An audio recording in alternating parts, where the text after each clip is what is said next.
Dieu de gloire, je t'adore. Ton nom s'élève en majesté de mes lèvres. Je célèbre ta victoire, ton règne, ton autorité. Digne es-tu, agneau de Dieu. Digne es-tu, agneau de Dieu. Tous les anges ensemble acclame la puissance de ton nom. Bonjour à tous, bonjour à tous, bonsoir à tous, bonsoir à tous. Comment allez-vous?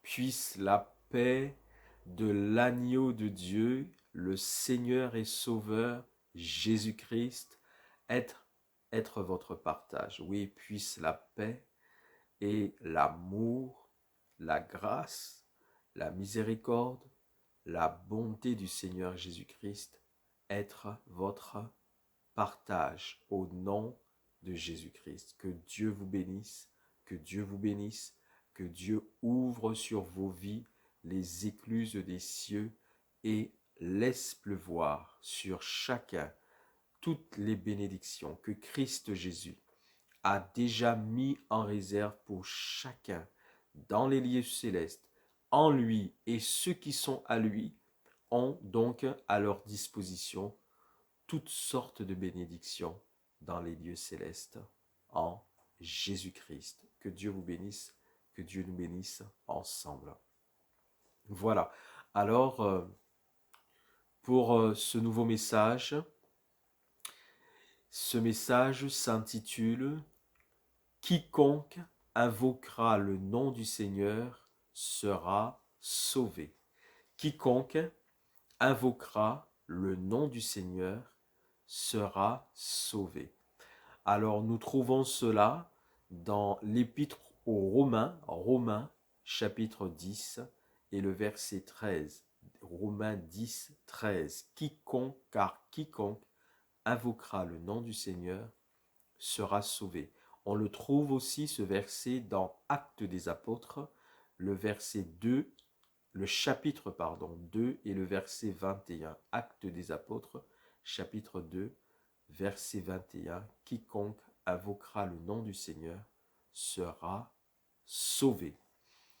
Pour introduire ce message, après avoir cité ces deux versets, quiconque invoquera le nom du Seigneur sera sauvé, nous allons regarder l'histoire de certains hommes qui étaient censés servir Dieu, car normalement, de par la fonction qu'ils occupaient, du moins la fonction de leur père, eux-mêmes étaient destinés à servir Dieu, à être au service de Dieu.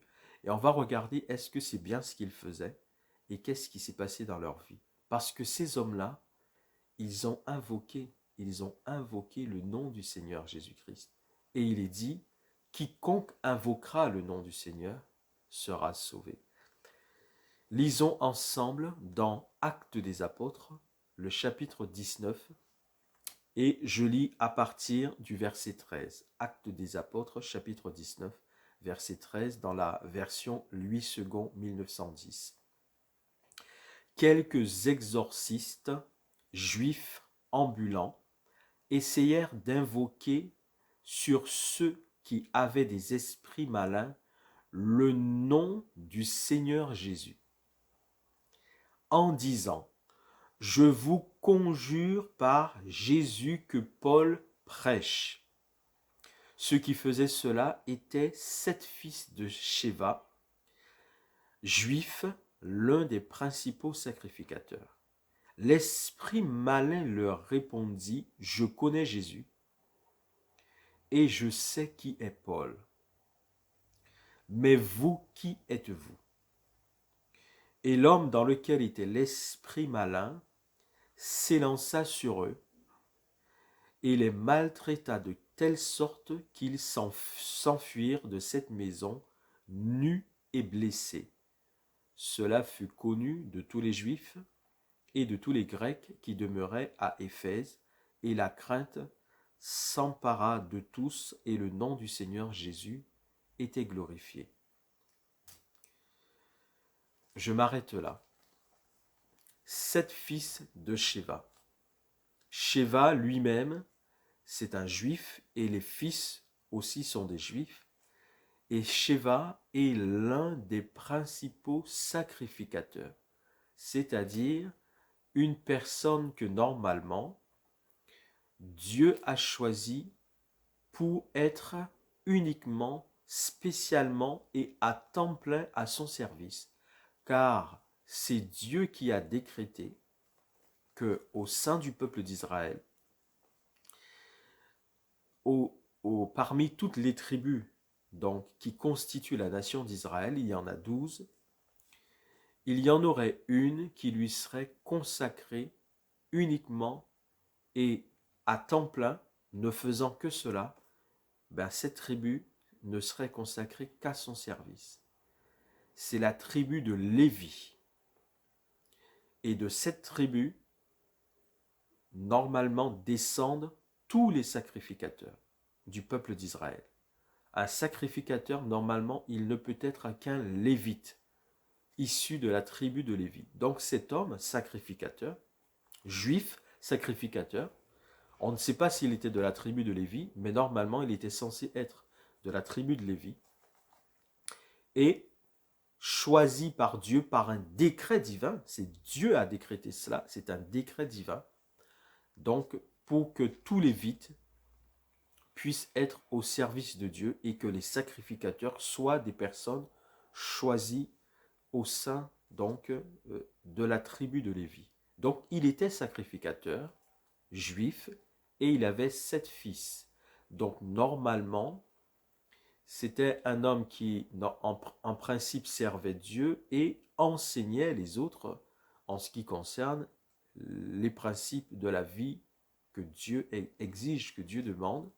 Et il était aussi censé préparer ses fils, il avait 7 fils, préparer ses fils à servir Dieu, en leur inculquant les règles, les lois, la parole de Dieu, et en les préparant eux-mêmes à être des serviteurs de Dieu, au service de Dieu. La Bible nous dit qu'ils étaient des exorcistes. Donc ces 7 fils de Sheva étaient des exorcistes. Alors déjà, on va regarder, est-ce qu'un exorciste est un serviteur de Dieu? C'est ce qu'il faisait. C'était ce qu'il faisait, des exorcistes ambulants. Donc ils passaient de lieu en lieu et ils allaient normalement chasser des esprits impurs. D'ailleurs, c'est ce qu'ils vont essayer de faire là sur cet homme. Est-ce qu'un exorciste est un serviteur de Dieu? Que fait un exorciste? Un exorciste, donc, c'est une personne qui dit, qui consacre son temps ou qui dit que elle chasse cette personne des esprits impurs. Elle libère les gens qui sont possédés du diable et des démons. C'est ce qu'elle fait normalement. Comment fait-elle cela? Elle fait cela par des rituels, des incantations, des rituels magiques et des incantations. Est-ce que c'est ça un serviteur de Dieu? Est-ce que c'est de cette manière qu'une personne qui est servante de Dieu intervient lorsqu'elle doit chasser des esprits impurs ou le diable lui-même de la vie d'une autre personne? Est-ce que c'est ce que Jésus nous enseigne? Nous voyons que Jésus nous enseigne que nous avons reçu de sa part, donc, l'autorité, le pouvoir de marcher sur les serpents, sur les scorpions, sur toute la puissance des ténèbres, afin que rien ne puisse nous nuire. Et cela, nous recevons ce pouvoir de la part du Seigneur Jésus-Christ parce que préalablement, et ça c'est très important, préalablement, nous avons reçu Jésus-Christ comme sauveur et Seigneur de notre vie. Car Jésus a dit à tous ceux qui croient, à tous ceux qui croient. Premièrement, qui croient en son nom, qui croient en sa personne, lui Jésus-Christ. À tous ceux qui croient en Jésus-Christ et à tous ceux qui reçoivent Jésus-Christ comme sauveur et Seigneur de leur vie, Jésus-Christ leur donne le pouvoir, premièrement, de devenir enfants de Dieu. Parce qu'ils croient en Jésus, parce qu'ils le reçoivent comme sauveur et Seigneur de leur vie, ils ont reçu de la part de Jésus le pouvoir de devenir des enfants de Dieu. C'est-à-dire leur vie est transformée, leur identité est transformée, leur statut est transformé de personnes perdues, païennes, ne connaissant pas Dieu et la vie de Dieu. Maintenant, elles quittent le monde des ténèbres et elles naissent dans le royaume de Dieu et elles deviennent des enfants de Dieu. Et à cela, à ces personnes donc qui sont nées de Dieu, ce qui s'appelle la nouvelle naissance, ces personnes-là reçoivent également de la part de Dieu, de la part de Jésus-Christ, l'autorité et le pouvoir, donc, de chasser les démons, de chasser le diable. Cela donc est possible pour tout enfant de Dieu dont la vie est en règle avec Dieu. On voit que eux, déjà, ils étaient des exorcistes. La Bible le dit, c'était des exorcistes. Un exorciste est-il un serviteur de Dieu? Un exorciste n'est pas un serviteur de Dieu. Parce que l'exorcisme fait partie de tout ce qui est interdit dans Deutéronome chapitre 18, de ce que Dieu lui-même appelle des abominations. Des abominations. Vous pourrez le lire au chapitre 18 de Deutéronome quand Dieu dit, Dieu mettait en garde le peuple d'Israël lorsqu'il leur disait, voici je vais vous faire entrer dans le pays promis, Canaan, Israël. Dans ce pays, il faut que vous sachiez que les habitants de ce pays, ils pratiquent la magie, la divination, la sorcellerie, ils invoquent les morts, ils consultent les étoiles, les esprits, et moi je vous interdis de faire ces choses, car toute personne qui pratique ces choses sont en abomination, me sont en abomination, et vous n'apprendrez pas à faire ces choses. C'est ce que dit Deutéronome 18, entre autres, qu'on ne trouve chez toi personne qui pratique le métier de devin, d'enchanteur, d'augure, de magicien, qui évoque les morts, car tous ceux qui font ces choses sont en abomination à l'Éternel. Et un exorciste, c'est la même chose. Il se trouve dans cette liste de ces choses abominables. Parce qu'un exorciste, il ne connaît pas Dieu. Vous n'avez qu'à faire des recherches pour voir vraiment ce que pratique un exorciste. Il fait des rituels, des incantations, et ce sont des actes magiques en fait, ce sont des actes de magie. Et qu'est-ce qui se passe pour un exorciste? En fait, dans la réalité, c'est quoi? Il est manipulé par le diable qui le met à la fête. Le diable se moque de lui.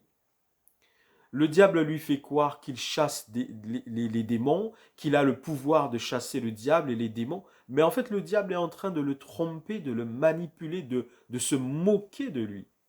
Il n'a aucun pouvoir de la part de Dieu, l'exorciste. Il fait des rituels magiques, des incantations. Il met en place toute une scène, tout un rituel. Et il fait des incantations, toutes sortes de choses, croyant qu'il chasse le diable de cette manière. Mais ce n'est que lui-même un magicien. Il est trompé par le diable. Donc un exorciste n'est pas un chrétien. Un exorciste ne connaît pas le Seigneur Jésus-Christ. Un exorciste n'a pas Jésus-Christ comme sauveur et Seigneur de sa vie. Donc, il n'a pas en lui l'autorité de Jésus pour chasser le diable et les démons. Parce qu'il lui-même, il a besoin d'être délivré du diable et des démons. Voilà ce qu'étaient ces hommes-là. C'étaient des exorcistes. Ils n'étaient pas des serviteurs de Dieu. Ils étaient trompés par le diable eux-mêmes dans ce qu'ils faisaient, parce qu'ils étaient fils d'un sacrificateur. Alors, parce qu'ils étaient fils d'un sacrificateur, ils pensaient que, en étant fils d'un sacrificateur et ne connaissant pas Dieu eux-mêmes ne marchant pas avec Dieu eux-mêmes. Et qu'est-ce qui prouve? Qu'est-ce qui prouve qu'ils ne connaissaient pas Dieu en plus? C'est qu'ils disent au nom du Seigneur Jésus, ils disent au nom du Seigneur Jésus que Paul prêche. Je regarde bien pour bien vous citer. Je vous conjure par Jésus que Paul prêche. Vous voyez? Ils ne connaissent pas le Seigneur Jésus. Ils s'adressent aux démons dans la personne en disant « Je vous conjure au nom de Jésus », non pas que eux prêchent, vous voyez? Ce ne sont pas eux qui prêchent Jésus. Ils le disent bien, c'est eux-mêmes qui le confessent. Ils confessent que eux, ils ne prêchent pas Jésus. Ils confessent que eux, ils ne sont pas en train de suivre Jésus. Ils confessent que eux, ils ne connaissent pas Jésus. Ils confessent que eux, ils n'ont pas rencontré Jésus. Ils disent aux démons, je vous conjure au nom de Jésus que Paul prêche. C'est Paul qui prêche ça, mais ce n'est pas eux. Eux-mêmes, ils ne prêchent pas Jésus. Donc, ils ne sont pas des serviteurs de Jésus. Ils ne connaissent pas Jésus. Ils n'ont pas rencontré personnellement le Seigneur Jésus. Jésus n'est pas devenu leur sauveur et leur Seigneur. Ils ne sont pas nés de nouveau. Ce ne sont pas des enfants de Dieu. Ce ne sont pas des serviteurs de Dieu. Eux-mêmes ne prêchent pas Jésus. C'est Paul qui prêche Jésus. Et la Bible dit bien, ils essayèrent d'invoquer. Vous voyez, ils sont en train d'essayer d'invoquer le Seigneur Jésus. Ça veut dire déjà qu'ils n'invoquent pas. Parce que la Bible dit, quiconque invoquera le nom du Seigneur sera sauvé. Eux, ils ne sont pas en train d'invoquer, ils essaient d'invoquer. Parce qu'ils ne connaissent pas Jésus. Parce qu'ils ne croient pas en Jésus-Christ comme leur sauveur et leur Seigneur personnel. Ils ne peuvent pas l'invoquer. Ils ne l'ont pas reçu comme sauveur et Seigneur de leur vie. Donc ils ne peuvent pas l'invoquer. Donc ils essaient. Ils ont entendu, ils ont vu, peut-être même qu'ils ont vu de leurs propres yeux que lorsque l'apôtre Paul dit « Au nom de Jésus, esprit impur, je te chasse », ils ont vu que ça marchait. Donc, ils vont essayer. Ils se sont dit, dans leurs affaires là d'exorcisme, ah, ça marche aussi, voici une technique, voici une méthode qui marche, on va aussi l'essayer dans notre affaire. Parce que ce qu'il faut comprendre, c'est que non seulement ils n'invoquent pas Jésus, ils essaient, non seulement ils ne connaissent pas Jésus, ils ne sont pas enfants de Dieu, donc ils n'ont pas l'autorité de Jésus-Christ en eux. Mais que dit le verset? Le verset dit « Quiconque invoquera le nom du Seigneur sera sauvé. » Sera sauvé. Il est question du salut. Il est question d'invoquer le Seigneur Jésus pour notre salut, n'est-ce pas? C'est pour notre salut. Quiconque invoquera le nom du Seigneur sera sauvé.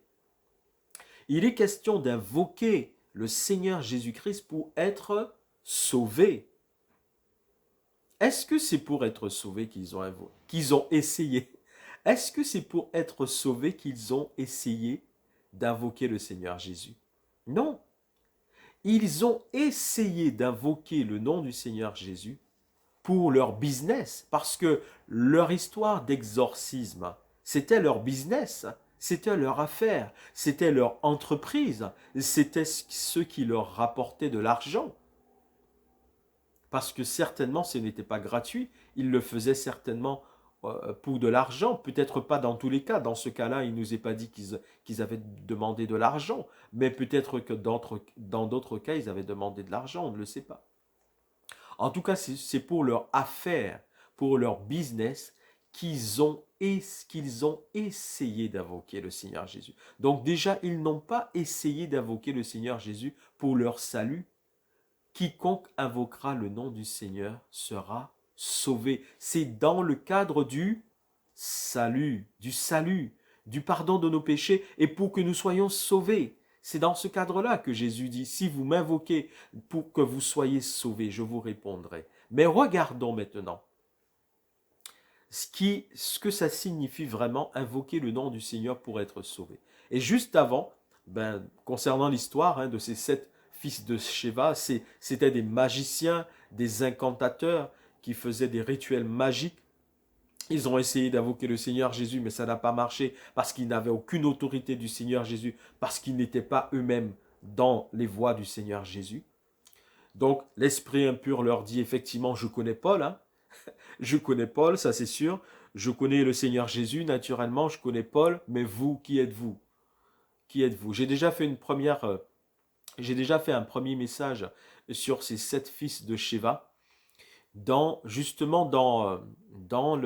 sur le premier site YouTube que j'avais, dont vous retrouvez toujours le lien sur ce site-là. Donc vous pourrez toujours voir cette vidéo que j'avais déjà faite parlant de ces 7 fils de Sheva, effectivement, concernant la prière que Dieu exauce.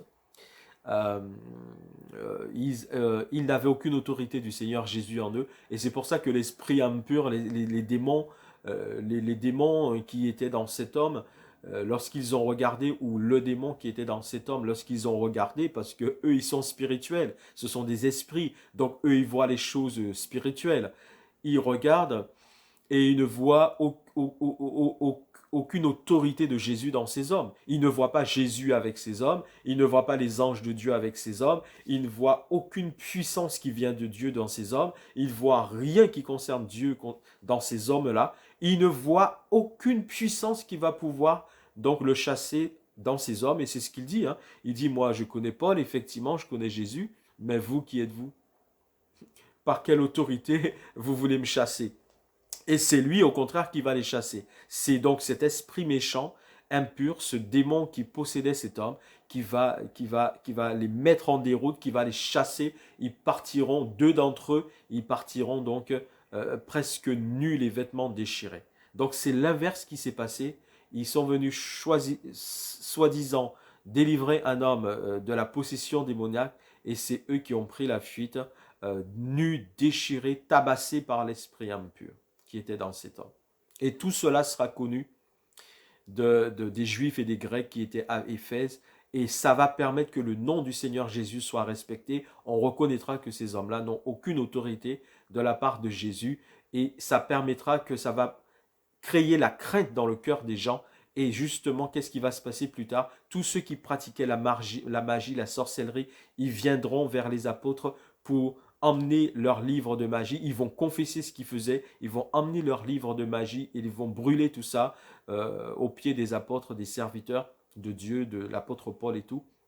Donc vous voyez, au moins, cette histoire a permis que les gens ont reconnu que ces hommes-là n'avaient aucune autorité de Dieu, et qu'ils ont compris qu'il fallait qu'ils aient vraiment la crainte, la véritable crainte de Dieu, et qu'ils délaissent la magie et la sorcellerie. Au moins ça a permis cela. Et ça a permis que le nom du Seigneur soit glorifié en ce sens-là. En ce sens-là. Alors maintenant, qu'est-ce que ça veut dire vraiment invoquer le nom du Seigneur pour être sauvé? Regardons ce que nous dit Romains. Romains chapitre 13. Romains chapitre 13, je lis pour vous à partir du verset 9. Romains 13, 10, pardon, excusez-moi. Romains chapitre 10. Romains chapitre 10, à partir du verset 13. Donc Romains 10, à partir du verset 13. Je lis pour vous, décidément, Romains chapitre 10, à partir du verset 9. On arrivera jusqu'au verset 13, mais c'est à partir du verset 9.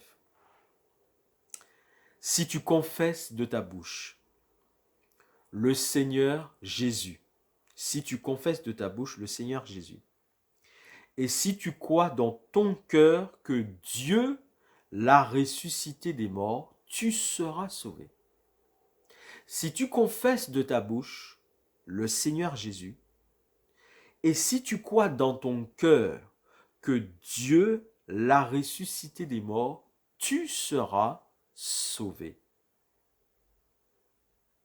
Car c'est en croyant du cœur qu'on parvient à la justice, et c'est en confessant de la bouche qu'on parvient au salut, selon ce que dit l'Écriture. Et vous voyez, selon ce que dit l'Écriture, quiconque croit en lui ne sera point confus. Et en arrivant au verset 13, car quiconque invoquera le nom du Seigneur sera sauvé. Est-ce que vous avez compris? Est-ce que nous avons compris? Lorsqu'il est dit quiconque invoquera le nom du Seigneur sera sauvé. Je reprends. Si tu confesses de ta bouche le Seigneur Jésus, et si tu crois dans ton cœur que Dieu l'a ressuscité des morts, tu seras sauvé. Car c'est en croyant du cœur qu'on parvient à la justice, et c'est en confessant de la bouche qu'on parvient au salut. Vous comprenez? Le quiconque invoquera le nom du Seigneur et sera sauvé, c'est quelqu'un effectivement. Invoquer, ça veut dire quoi? Ça veut dire appeler. C'est ça, invoquer. Invoquer, c'est appeler. C'est quelqu'un qui appelle Jésus-Christ à son secours parce que la personne croit vraiment dans son cœur que Jésus-Christ est vraiment Dieu, sauveur, ressuscité et que Jésus-Christ peut le sauver. C'est en ce sens-là. La personne n'invoque pas Jésus pour n'importe quoi. La personne n'invoque pas Jésus pour des intérêts particuliers. Et elle chercherait juste à invoquer Jésus que pour ses intérêts, que pour certaines bénédictions, mais sans être sauvé. Non. Le quiconque invoquera le nom du Seigneur sera sauvé. C'est dans le cadre précis où une personne croit vraiment que Jésus est Dieu sauveur, mort et ressuscité, et que Jésus a le pouvoir de le sauver. Et la personne croit cela, et elle invoque Jésus dans ce sens-là. Seigneur, sauve-moi! Seigneur, sauve-moi! C'est ce qui est arrivé notamment aux brigands repentant sur la croix.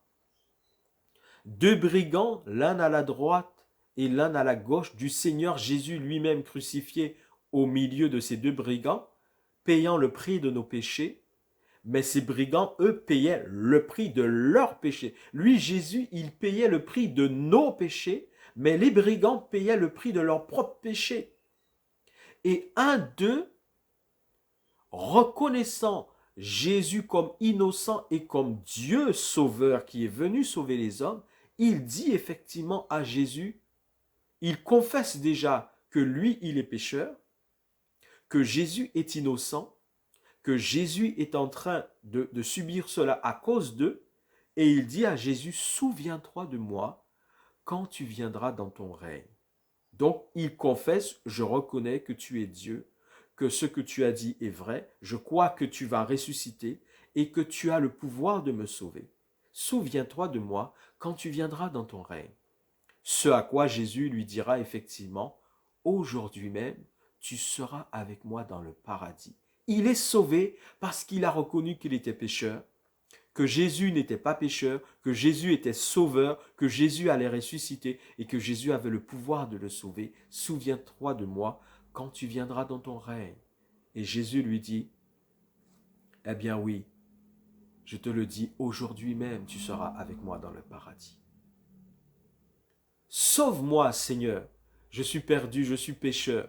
Tu as le pouvoir de me sauver. Jésus, je reconnais que tu es Dieu. Je reconnais que tu as donné ta vie à la croix pour me sauver. Je crois vraiment dans mon cœur que c'est vrai. Alors sauve-moi, Jésus, s'il te plaît, pardonne-moi. Et là, Jésus acquiesce. Jésus répond favorablement. Jésus exauce la personne qui invoque le Seigneur Jésus en ce sens-là. C'est comme l'apôtre Pierre. Lorsque les apôtres se sont retrouvés dans la barque où il y avait une tempête qui était sur le point de faire chavirer cette barque, et Jésus est venu à leur rencontre marchant sur les eaux. Et au départ, ils ont eu peur, ils ont cru que c'était un esprit, un fantôme, et Jésus les a rassurés. Mais Pierre, disant, il était Pierre un peu plus fugueux que tout le monde. Si c'est vraiment toi, Seigneur Jésus, bon maître, toi le maître, notre sauveur Jésus qui est avec nous, qui nous a choisis pour être tes apôtres, si c'est vraiment toi qui es là, sur les eaux, là, en train de marcher sur les eaux, ordonne que je vienne à toi, permets que je vienne à toi. Jésus lui dit, viens, viens. Et il va y aller. Il marche sur les eaux parce qu'il a eu foi, il a eu confiance dans cette parole que Jésus lui a dit. Viens, je te donne ce pouvoir, tu as ce pouvoir, il suffit que tu crois. Alors il a cru et il a commencé à marcher sur les eaux. Mais comme la tempête était toujours là, la tempête était encore toujours en train de souffler, le vent soufflait. Alors il commence à douter à un moment donné et là tout de suite, il commence à s'enfoncer dans les eaux. Et que fait-il quand il commence à s'enfoncer dans les eaux? Il dit, Seigneur, sauve-moi, Seigneur, sauve-moi. Il a invoqué Jésus-Christ pour qu'il soit sauvé. Pourquoi? Parce qu'il croyait en Jésus. Il croyait vraiment en Jésus avec lequel ils étaient en train de marcher depuis un certain nombre de temps. Ils étaient au service de Jésus, ils étaient à l'école de Jésus. Jésus-Christ était en train de les former, de les préparer pour ce ministère d'apôtre. Donc il connaissait Jésus, il avait foi, il croyait dans son cœur et il croyait que Jésus qui était là sur les eaux pouvait le sauver. Et il dit, Jésus, Seigneur, sauve-moi, Seigneur. Et Jésus le sauve de suite, lui prend la main. Et même si Jésus lui dit effectivement, homme de peu de foi, pourquoi as-tu douté? Mais quand il a dit, Jésus, sauve-moi, c'est parce qu'il croyait vraiment dans son cœur que Jésus pouvait le sauver, le secourir. Et Jésus l'a fait. Quiconque invoquera le nom du Seigneur sera sauvé. C'est bien dans le sens où je crois vraiment que Jésus-Christ est vraiment Dieu. Je crois dans son sacrifice à la croix. Je crois qu'il est ressuscité effectivement le troisième jour. Je crois qu'il est Dieu et je crois qu'il a le pouvoir, l'autorité de me sauver. Et comme moi je sais que je suis perdu, alors je l'invoque, je l'appelle pour qu'il me sauve. Et alors dans ce sens-là, oui, Jésus sauvera tous ceux qui dans ce sens-là invoqueront Jésus-Christ pour leur salut de leur âme. Ils seront sauvés. Car Jésus a dit qu'il ne mettra pas dehors ceux qui viennent à lui. Il ne mettra pas dehors ceux qui viennent à lui. Quiconque invoquera le nom du Seigneur Jésus sera sauvé. En ce sens-là. Alors, invoquons le nom du Seigneur Jésus. Si tu as l'habitude d'invoquer le nom du Seigneur Jésus parce que tu es déjà un chrétien, continue à le faire et reste dans cette voie. Mais si tu n'es pas encore sauvé, si tu n'as pas encore donné ta vie au Seigneur Jésus-Christ, et que tu essaies, comme les fils de Sheva, de l'invoquer, non pas pour ton salut, mais pour des bénédictions. Oui, Dieu fait lever son soleil sur les bons comme sur les méchants, et il bénit aussi même ceux qui ne le connaissent pas. Mais qu'en est-il de ton salut? Il faut surtout que tu invoques le Seigneur Jésus-Christ pour ton salut. Il faut vraiment que tu crois qu'il est Dieu qui est venu sur la terre, qu'il a donné sa vie en sacrifice, qu'il est ressuscité et qu'il est Dieu ayant le pouvoir de te sauver. C'est surtout ce pourquoi tu dois l'invoquer. Alors invoquons-le en ce sens-là, afin qu'il te sauve et que ta vie change et que tu puisses avoir l'espérance de la vie éternelle. Seigneur Jésus-Christ, je te prie mon Sauveur, je te prie mon Roi, je te prie mon Dieu, pour tous ceux qui essaient de t'invoquer, pour toute autre chose que leur salut, parce qu'ils ne t'ont pas encore reçu comme Sauveur et Seigneur de leur vie. Je te prie Jésus-Christ. Je prie que les écailles qu'ils ont sur les yeux tombent en ton nom tout puissant Jésus-Christ. Je prie que le voile qu'ils ont sur le visage qui les empêche de voir soit déchiré et soit ôté de leur visage. Au nom de Jésus-Christ de Nazareth. Et que la lumière de Dieu, la sagesse de Dieu, l'intelligence de Dieu leur soit communiquée avec l'onction de l'Esprit Saint au nom de Jésus-Christ, pour qu'ils puissent se rendre compte que t'invoquer prioritairement, t'invoquer doit être dans le but d'être sauvé. Qu'il soit comme ce brigand repentant sur la croix, ou comme même l'apôtre Pierre qui, voyant qu'il était perdu, a reconnu que tu pouvais le sauver. Et ce brigand repentant a confessé que tu pouvais le sauver. Ô Seigneur Jésus, ô Esprit Saint consolateur, puisses-tu toucher tous ceux qui verront, entendront, visualiseront ce message. Puisses-tu les toucher, Saint-Esprit, et toucher leur cœur, leur âme, leur esprit, leur faire comprendre qu'il n'y a rien de plus important et de plus urgent pour un homme que d'invoquer le Seigneur Jésus-Christ pour le salut de son âme. Seigneur Jésus-Christ et Esprit Saint consolateur, convainc-les, convainc-les, convainc-les, convainc-les de péché, de justice et de jugement, afin que le plus grand nombre, convaincus par toi, cet esprit, puisse invoquer Jésus-Christ pour leur salut, puisse invoquer Jésus-Christ pour leur salut, puisse invoquer, appeler Jésus-Christ. Oui, Seigneur Jésus, sauve-moi. Qu'il y ait un maximum, un grand nombre de ceux qui ne sont pas encore sauvés et qui pourront invoquer Jésus-Christ pour te dire, sauve-moi Seigneur Jésus-Christ, sauve-moi, je crois en toi, je crois que tu es Dieu qui peut me sauver, sauve-moi Seigneur Jésus-Christ. Et alors oui, dans ton amour, tu leur répondras favorablement et tu leur apporteras le salut de leur âme, le pardon de leurs péchés. Leur vie sera transformée, changée. Ils deviendront de nouvelles créatures en toi, des enfants de Dieu. Et ils pourront désormais marcher avec toi sur cette terre en attendant que tu reviennes bientôt enlever ton Église. Que Dieu vous bénisse tous. Que Dieu vous bénisse tous au nom de Jésus-Christ de Nazareth. Et que Dieu, dans son amour, puisse encore accorder le salut au plus grand nombre. Gloire, puissance, autorité à Jésus-Christ, au Père et au Saint-Esprit, au siècle des siècles. Amen.